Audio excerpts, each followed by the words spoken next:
Hi, I'm Ross Benjamin reporting for the Offshore Gaming Association. That's OSGA, your number one source for information on the offshore sportsbook industry. That's OSGA.com.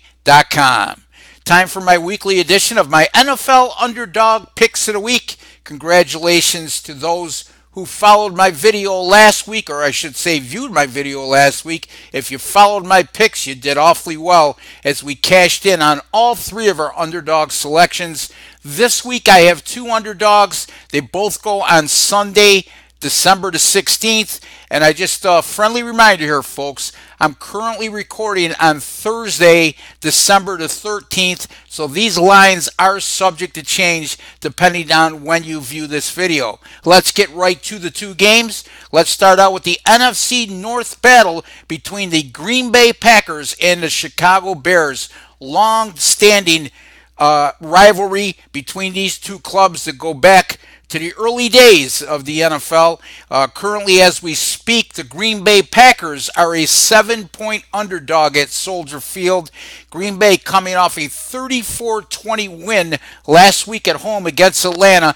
Despite their 5-7-1 straight-up record, Green Bay still remains alive for a playoff berth in the NFC. As a matter of fact, they trail the Minnesota Vikings by just a half game for the final wild card spot.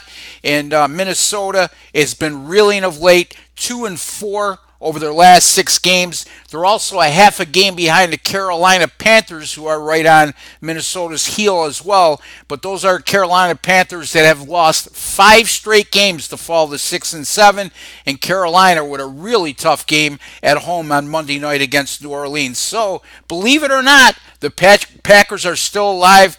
And speaking of Soldier Field, how about the dominance that Green Bay has shown in recent years over Chicago on the road?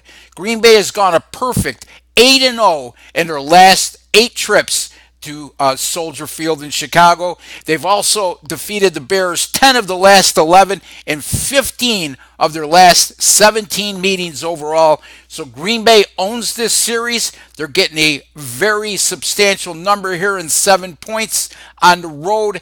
Also, keep in mind, Chicago, Green Bay has to be in their head. The Bears led Green Bay in the opening game of the season 20-0 at Lambeau Field, only to squander that lead and fall 24-23. This is a Chicago offense over the last 4 games that's been less than stellar. As a matter of fact, over that time, the Bears have had 308 yards or less of total offense on each occasion, and they've turned the ball over 10 times while doing so. Now, Chicago also relies heavily on their defense to create turnovers and create short fields for their offense, and sometimes even score defensive touchdowns, which they've been very good at. However, they're going to be facing a Packers team that's only committed 1 turnover or less in 10 of 13 games this season, hasn't committed more than 2 turnovers in any game this year, and as a matter of fact, has a combined 2 turnovers committed over their last 5 games. So this matchup, a lot closer than people may think. Don't count the Packers out yet. This game goes right down to the wire. I'm going to take Green Bay here, plus the 7 at Chicago.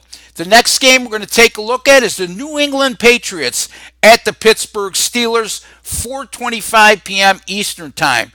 Again, I mentioned this last week with New England. We took Miami plus the 9 against them, easily covering the spread. Yes, Miami won outright 34-33, but remember, I mean, that was a miracle play that Miami scored on the last play of the game. A couple laterals resulting in a 66-yard touchdown with no time left on the clock. However, it doesn't change the fact New England is a perfect 6-0 at home this season, but just 3-4 on the road. So they are vulnerable when traveling this year. Now, keep this in mind as well. Pittsburgh will be playing with big-time revenge in this game. They lost at home 27-24 to New England last year. They lost the AFC title game at New England 2 years ago.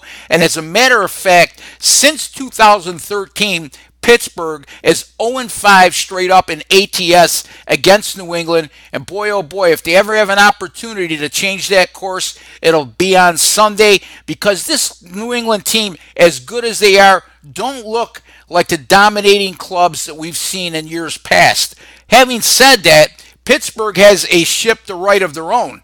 As a matter of fact, the Steelers have lost their last 3 games. After a 7-2-1 start, which they look like a mortal lock to be part of the postseason parade in the AFC, Pittsburgh now finds themselves with just a half a game lead over second place Baltimore and the AFC North. And it doesn't get any easier after New England, as they travel to New Orleans next week.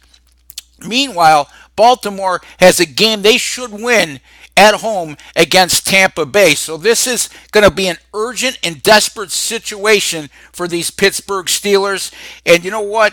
I think that that's going to be the telltale sign in this game. New England still 9-4, still comfortably ahead in the AFC East, barring an absolute meltdown and Miami somehow winning out.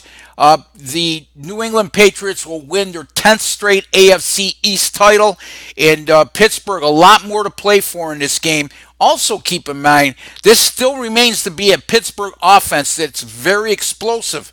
28.2 points per game, over 408 yards of total offense per contest, and New England's defense on the road hasn't been close to what they've done at home.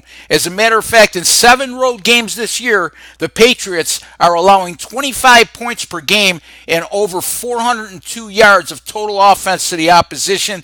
I like the home field advantage here. I like the Pittsburgh Steelers. You can get as high as 3 at Bovada, 2.5 across the board, but I did find +3 at Bovada at the time of this taping. So we're going to go with Pittsburgh plus the 3 at Bovada. And again, if you get 2.5, folks, always a good idea to buy up to 3, which is a key number. Not a sign of weakness. It's just a proven fact on these key numbers. Buying a half a point is well worth paying the extra juice. Pittsburgh +3 over New England. Green Bay +7 over Chicago for my NFL underdog picks of the week for Week 15.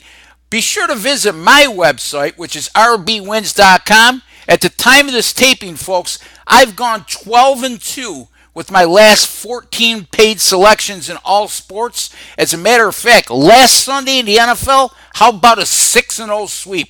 You got it. 6-0 sweep in the NFL last Sunday. If you followed me over the years, you know this is the time of year between the college football bowl season, the last 3 weeks of the NFL regular season, and into the NFL playoffs is where I make my hay and separates me from the rest. That's rbwins.com. Until the next time, good luck with all your picks.